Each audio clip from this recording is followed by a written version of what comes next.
If you're making money in your independent consulting business, but you're not doing the type of work you want to be doing, you're not landing the type of engagements you want to be landing, you're not charging what you know you're capable of making based on the value you're delivering for your clients, and you don't have autonomy or control over your schedule.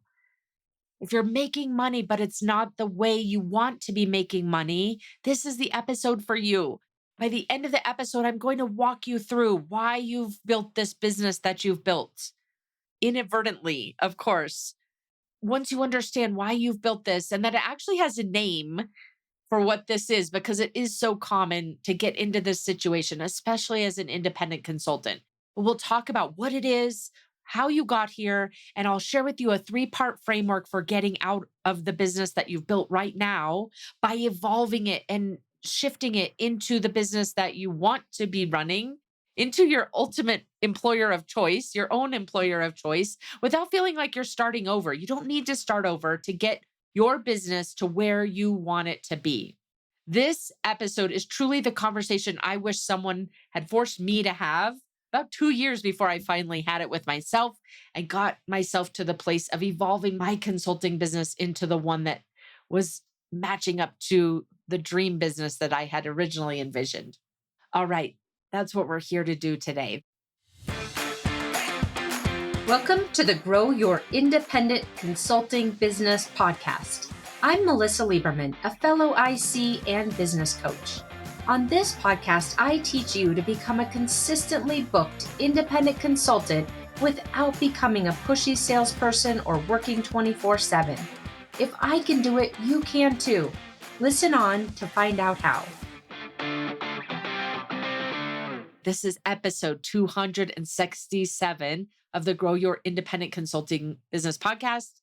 I am Melissa Lieberman, and today we're talking about your Franken business. I'll tell you more what I mean by that in a moment, but you could probably guess already. You've built a Franken business, and here's how to start over without starting over. Here's how to evolve your business into the ideal employer of choice without feeling like you're starting over. Let's build upon what you've already created.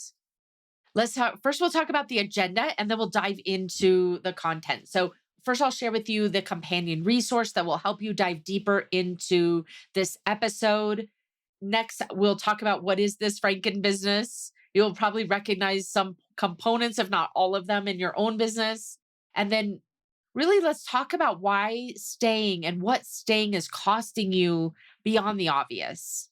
Because sometimes we think, well, I'm just making this sacrifice or this compromise for right now, but it's actually more than just a short-term compromise you might be making that's truly costing you so much more than you might realize. So I want to talk about that. Then we'll talk about why you might be stuck in this Franken business.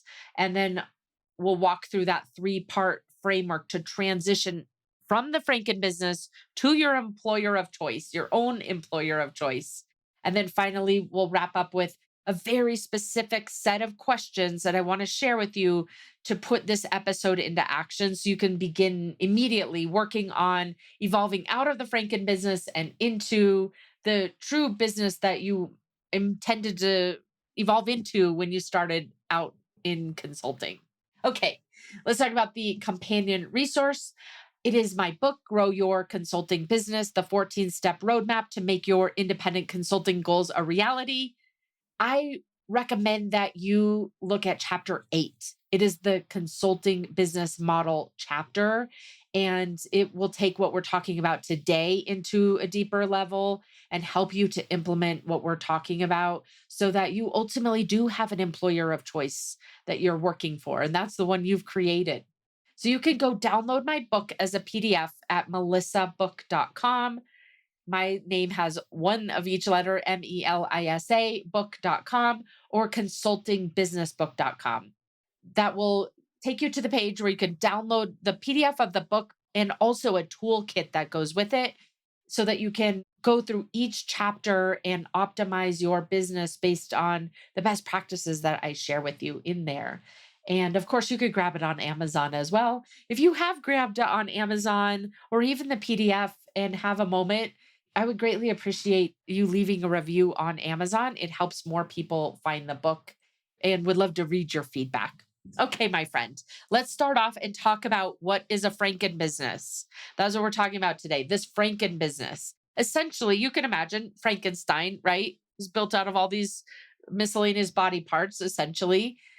And that's the same thing with your business. A Franken business is a business you've built over time by agreeing to take on engagements that aren't your ideal, not fully your ideal, or partially, even partially your ideal at sometimes, right? It might be that the nature of work is what you intended to work on or what you want to be working on, but the pricing is not ideal, or the pricing is you're underpricing, or it might be that the nature of work that you've agreed to take on is not what is fulfilling to you, but you had nothing else in your pipeline. And so you took that. Or it might be that the schedule, you've agreed to some engagement where you feel like you are part of the full time team, where they're expecting you to respond all hours of the day and night. And you've got meetings on your calendar from the beginning to the end of the day. And you realize that you don't own your own schedule. Or maybe it's the type of client that you've landed. It's a different industry than you want to be building your reputation in, or it's a red flag client that you knew that you shouldn't take on, but you were too nervous to turn them down because you didn't know if there would be something else coming down the pipe. Whatever it is, every one of these compromises that we end up making over time add up into this Franken business, especially when we do this over and over again. And it becomes so common for us to do it over and over again because when we build this Franken business, it's something that is coming from whatever the market hands us, right? And so when, for example, you start taking on work and then you become known for that work and that client wants follow on engagements, so you keep getting deeper and deeper into this Franken business that you didn't really intend to make, that you sacrificed or compromised on when you originally agreed to take on these engagements in the first place. So your reputation starts building around them. And that's how you end up with this Franken business. And not just a one time thing, but one that starts growing bigger and bigger over the course of the time that you're running your business. And we don't want that for you. We want you to have the business that you truly intended to have, doing the type of work you want to be doing, getting paid the amount you want to be paid, working the schedule that you want to be working, and feeling fulfilled in the work that you're doing. So that's why it's important to address this situation of the Franken business. And I'll tell you, I know this firsthand because I built a Franken business. If you know my story, the short version is I had been an executive in a startup, a SaaS startup company, software company. We had had an exit. A lot of things were changing around that time. My husband had an offer to go back to school in Hawaii. And I honestly, I didn't want to move to Hawaii. That was a bad thought process in hindsight, but I didn't want to leave my career. But we decided to go. And so I resigned. And that's the point at which my CEO asked me if I would stay on as a consultant. And that was 14, almost 14 years ago. And so I did build a Franken business because I hadn't even intended to build a business. And you might be in the same situation where you either intended to build this independent consulting business or you were accidental, like I was. Either way, it's so easy to get into this Franken business because you take on a few early clients, feeling grateful that you have them. And then you start to question whether you have control over landing clients, and you keep taking the bird in the hand, whatever old colleague reaches out to you or whoever you know in your network that word of mouth creates projects for you. However, you're generating clients, and pretty soon over time, you're known for this type of work, and it wasn't what you intended. Whether you're accidental or not, it's not what's fulfilling for you. And that's what happened to me. I left my company. I became a management consultant and strategy consultant, and it was going really well. And then over time, I kept getting these calls from former colleagues, people I loved working with. I truly loved working with them, and I wanted to help them when they had a need, whether it was, kind of basic project management all the way to working on, new services they were adding into their business or anything in between. I wanted to say yes because I wanted to work with those people I loved working with from the past. And I felt grateful they were reaching out to me, and I was willing to take whatever they were offering in terms of pricing. But I was setting up my business model in a way that truly was recreating the aspects of a full-time job that I didn't love. And that was, I was working as a fractional COO. I was billing by the hour.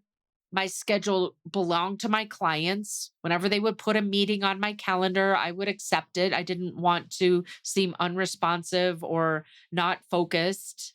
And it created a dynamic where I had less free time than I had in such a long time. And I always felt like I was choosing between an hour of free time or an hour of family time or an hour of personal time and whatever I was billing at the time, like $350, I think it was. I had wanted autonomy. When I left corporate, again, that was accidental. But as soon as I started getting a taste of freedom and a lot less responsibility and not a big team that I needed to be responsible for, I realized I did want this business. And I wanted the autonomy over my time, over my income, over the work I chose to take on. But this Franken business had been created by me agreeing to take on roles of whoever called me and agreeing to basically work in any way that they needed me to work to be successful. And so I share this example with you, and I'll tell you as we go through this episode how I got out of the Franken business and ultimately how I help other independent consultants get out of the Franken business so that you can hear this as an example whether you're in a pure Franken business, like something you truly didn't intend to create and it all needs to shift, or whether you need to make some subtle shifts. In either case, this episode will walk you through the path to do that. And it doesn't mean that you're starting over. We're making some adjustments to make you work toward the direction that you truly want to be in, again, as your own employer of choice. So let's start off with how your Franken business got built. How did this happen? You certainly didn't do it on purpose. I didn't do it on purpose either to build this kind of business that just got created by whatever came to me, all these parts that didn't really fit together, parts that, weren't the ideal, parts that I was just making work. And that may be what it sounds like for you too. And you didn't do this on purpose. It just happened, right? Your first client hired you for something that was close to your background or the way they saw your background. And maybe you said yes because you needed traction, whether it was your first client or second or third or 10th, right? People come to you, word of mouth and referrals, or even leads that you found on your own. Those feel so valuable and sometimes hard to create. And so we question, especially when our pipeline is empty, I need this role, I need this engagement, I need the cash flow. And we start figuring out how to justify it in our minds. And this is how the Franken business starts getting built. We take on work that we agree to despite the red flags. We compromise on our ideal schedule, the way we want to be working.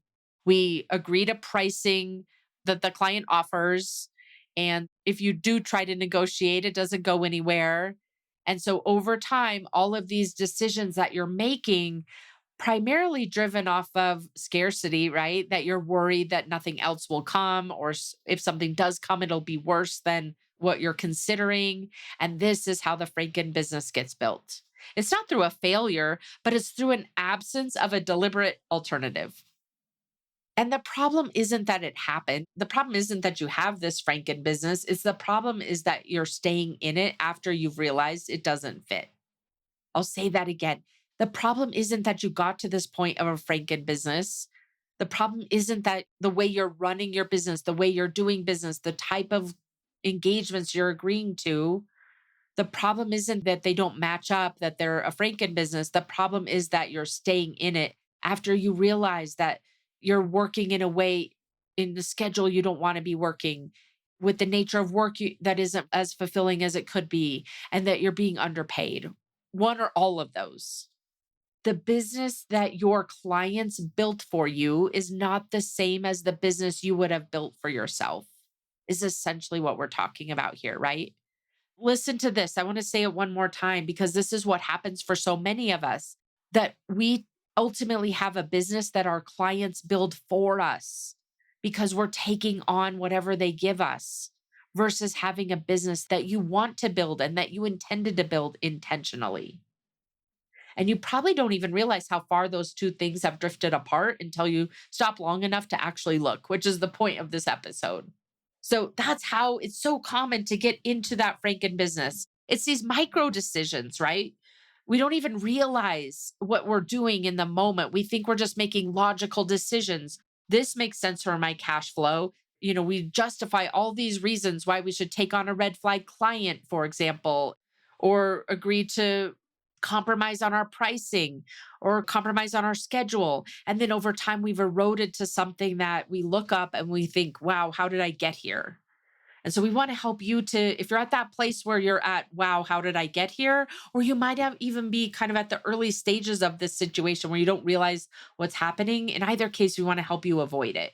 Because ultimately, what this Franken business is costing you is not just the obvious. Of course, the obvious things are you're making less money than you want to be making, you're working more than you want to be working, you don't feel like you have control over your schedule, you're not feeling fulfilled or joy in the type of work you're doing. Of course, all of those things are the obvious costs.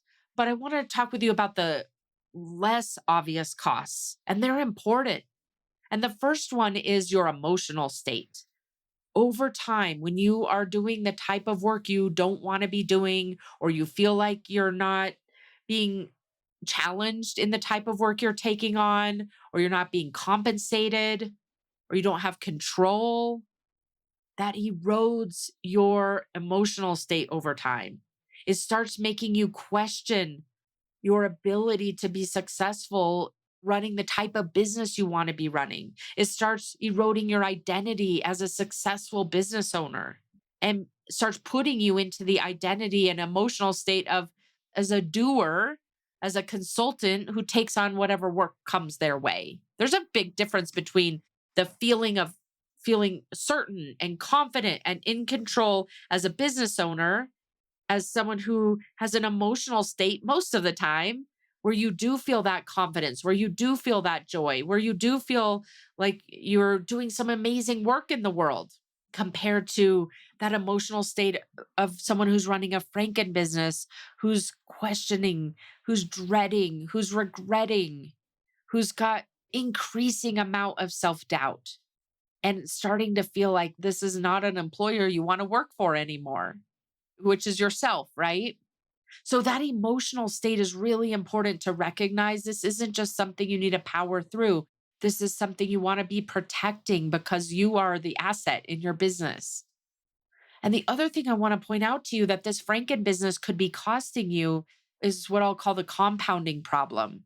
And by that, I mean the more work you take on that's outside of the ideal for you, the more you build the reputation around that, the more you end up becoming known for that, the more word of mouth spreads about what you do, and the more solidified it feels. And then ultimately, it's more revenue lost, more relationships that know you as the thing you're trying to move away from, and ultimately making it a little bit harder and a lot bit harder ultimately to move into a different direction, to be known for what it is you really want to be doing, to be sought after for what it is that you want to be known for. Every quarter you spend in your Franken business is a quarter you're building more of that Franken business, right? You're getting better at the work you're trying to move away from. And you're deepening that exact reputation that makes the transition feel increasingly costly and risky to turn that type of work away that's coming to you. This costs more than it might seem on the surface. And so we want to address this challenge. And I'm going to tell you here in a minute what that 3-part framework is. There's a fix for this for sure. I know for a fact I made the fix myself, and I've seen so many other independent consultants make this fix as well. So don't worry, it isn't all bad news here today. But it's important to know what this is costing you so that you take it seriously if you're in this situation, which by now, if you're listening to this episode, most likely you are, right? So let's talk about why you're still stuck in this Franken business. And the truth is, I mean, it's fairly obvious, right? We might think, well, oh, I'm stuck in this Franken business because that's just what's coming across my plate. These are the opportunities that are coming to me, and I need the cash flow. I don't want to have gaps in revenue. And so I agree to take on work that's not as fulfilling, that's underpaying, that's compromising my schedule, that isn't fulfilling, whatever the things are. You might say, well, this is just a reasonable thing that someone would do to protect their cash flow. and make sure that they're utilized to some degree. The bird in the hand, right? But the real reason that you're stuck in your Franken business is not logic. It's not being a rational person. It's actually fear. It's fear that the business you actually want won't work, that you won't be able to create the business that you want, that you haven't even spent the time perhaps to investigate and get clear on what it is that you truly want. You're either directly questioning or subconsciously questioning or both. What if the clients aren't there? What if there isn't a market? What if I can't succeed in this market, in this niche? What if I walk away from sure money and I don't replace it? Like all of those fears are what's truly keeping you stuck in the Franken business. It's essentially the fear of not being successful in the business you want. And that's what's keeping you successful in the business you don't want. It's the fear of losing what you have. So actively builds more of what you don't want. It comes down to fear. And you could tell me, but Melissa, the economy this, but Melissa, the market that, but Melissa, this is oversaturated, but Melissa, clients aren't coming to me for that other thing. They're coming to me for this thing.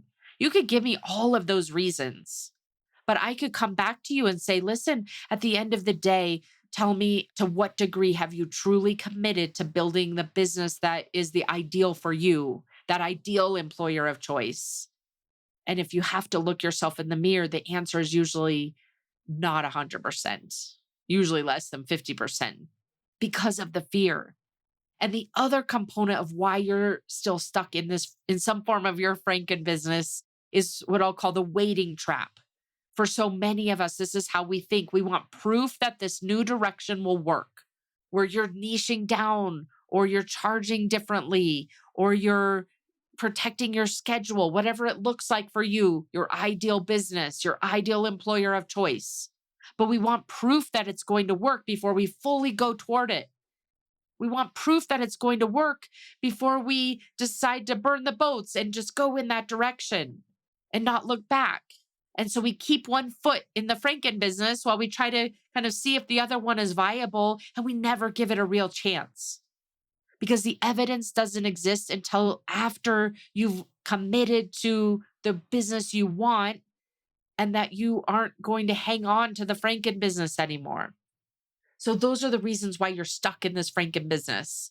Again, almost all of us are stuck in some form of a Franken business, whether it's right now or, it evolves over time. Sometimes I'm in a Franken business and then I get myself out and then I go back in. It's not something that you just can avoid entirely without intention. And this 3-part framework I'm going to share with you here in a minute.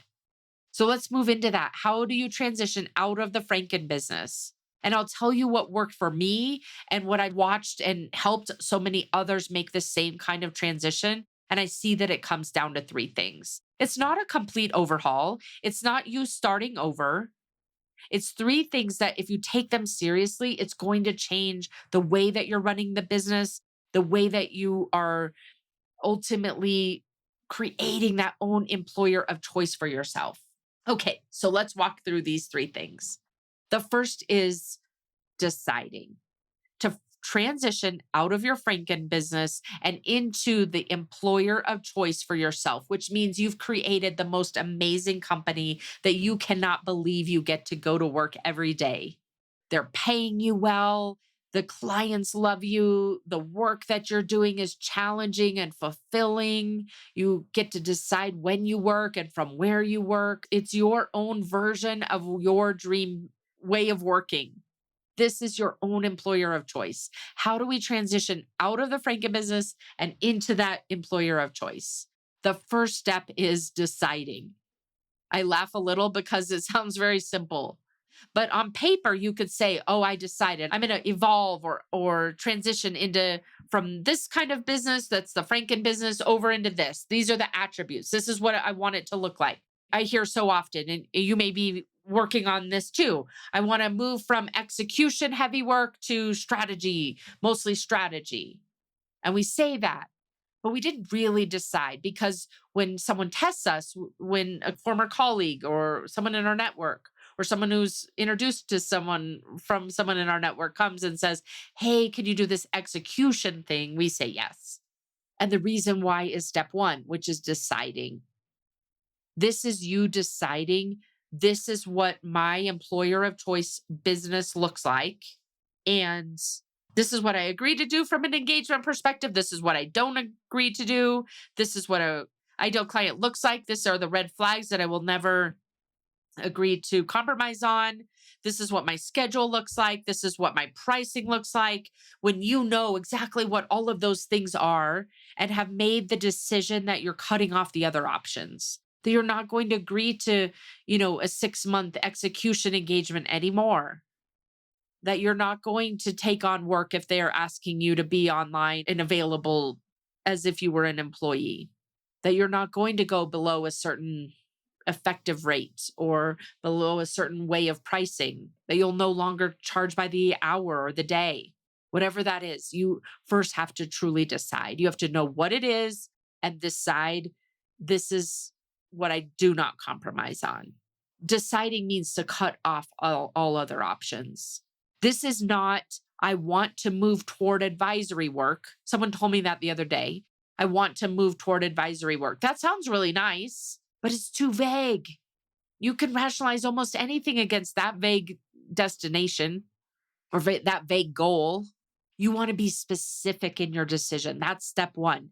Something that sounds like I'm building an 80% advisory business. No more than 20% of my revenue will come from fractional or execution work. I'll make this a reality within 6 months. And you put the date down. That's specificity. That's what makes it a decision rather than a preference. And that gives you the ability to filter opportunities, to know if they fit that criteria or not, so that you don't talk yourself into something that you're trying to move away from, that Franken business. I'll tell you how I did this. I decided I no longer wanted to take on execution work. I decided that I wanted to only do executive coaching because that's the part of the fractional work that I loved. When the CTO would step me aside and say, listen, I'm having problems with the CEO. Let's talk through this and figure out exactly how I can maneuver this. Or when he would pull me aside and say, I'm having challenges with my team and I can't figure out if I should fire this person or if it's coaching or if it's something I'm doing that's causing this problem. And we would work through it and figure out how, from a coaching perspective, how to help him navigate through all of these different challenges. That was an example of the type of work that I loved. And it fit so well into my schedule, right? Where I could have all of it laid out in terms of the way that the coaching sessions would be on my calendar. And I would have room for kind of impromptu time with him and other executive clients of the same nature. Like that was my ideal. But I never believed in the beginning that I could replace my fractional COO revenue, much less make more. So I would dabble in it, but I would never commit until I just hit a wall and decided I cannot continue having a calendar that looks like this where I'm working way more than what I intended to be working. And at that moment, I decided, and I gave myself 6 months. I'm going to figure out how to shift all of my work from execution to advisory and coaching within the next 6 months. And I gave myself 6 attempts to replace and land 2 or 3 executive coaching clients every month. And then when I would fail that a month, maybe I would land 1 or maybe I would land 0. Then I would start over and work again toward landing those advisory and coaching clients till I got to the place where I was able to exceed what I was making as a fractional COO, working less time. And the key was, even during that period of time when other types of engagements would come to me, I would say no. And I also told my client that we were rolling off. Now, to be clear, I think it took me 18 months to roll off of that client instead of 6 because I kept caving, but that's a different story for a different episode. The point is, though, is I was able to get to the place where even though I was doing a lot of work for that client still, it was ramping down month over month while I replaced that income, that revenue with the ideal type of client, with the ideal type of pricing structure and schedule that I wanted to have. And you can do this too, but it starts with this first step, which is deciding that this is the direction you're going and not be with specificity and choosing to burn the boats, right? Choosing to say, I'm not going back. There's nothing else. There's no other compromise here. Okay, step number 2 follows the decision, and that's the commitment. So once you make a decision, which is a point in time, and you have the specificity around it, like we were just talking about, you want to bolster that. You want to reinforce that with the commitment. And commitment, sometimes we think it's a feeling like, do I feel committed or not? But it's really a decision that then you put into practice. And I love to think about it this way because whenever you even hit a rough patch or something happens and it makes you really question the decision you made, I like to think about that is that whatever bump in the road that you experience is not evidence that you made the wrong decision. It's friction on the way that on where you're going. It's just friction. And this is an important way to put what I'm going to say is an important way to put this commitment in place, this step 2. Most people ask one question when things get hard or when you're not seeing the result of what you're working toward accomplishing. You're not seeing that Franken business being replaced with the employer of choice. We ask questions like, will this work? We ask questions like, am I going to be successful? We ask those to ourselves maybe all day long in some form or fashion, but that's a trap. This second step of committing is not about questions that live in the family of, will this work? The question you want to be redirecting yourself to as the business owner who is transitioning their business from the Franken business into the employer of choice is, how will I make this work? It is not, will this work? It is, how will I make this work? And that's what kept me from going backward, because there were months and months where I would get a win, an executive coaching client or an advisory client, and then I wouldn't get anything for a month or two. And that was testing, right? That's a test of the decision that I made. And if you're experiencing that, that's a test of the decision that you've made. But what kept me from going backward wasn't that evidence. It was my commitment that I am going to figure out how to make this work. This is incredibly important to me because I want to do the type of work that I want to be doing, that feels fulfilling, that feels impactful, that creates the revenue that I want to make and even more, and that I have more control over my own schedule. And for you, you want to figure out, where does that commitment come from for you? So that you know for sure that you are committed to figuring out, how will I make this work? Not questioning whether it will work. That's what that commitment drives. Okay, step 3. So first we talked about deciding, then bolstering that decision with continuous commitment. And now the third step is protecting that commitment and decision. And what does that look like? It looks like you pre-deciding the language for saying no, because you're going to be tempted. You're going to have those scenarios that have been coming across your desk. That's how you got the Franken business in the first place. What happens when someone wants me to work for less than my floor, the bare minimum effective rate that I would want to be working for? Don't mistake what I'm saying. I'm not saying you should charge by the hour. What I'm saying is, you want to know what your effective rate is. If you just broke down approximately how much time you would be working on a certain engagement, what is the effective rate you would be charging for that engagement, so you can calculate your floor? You want to know that answer.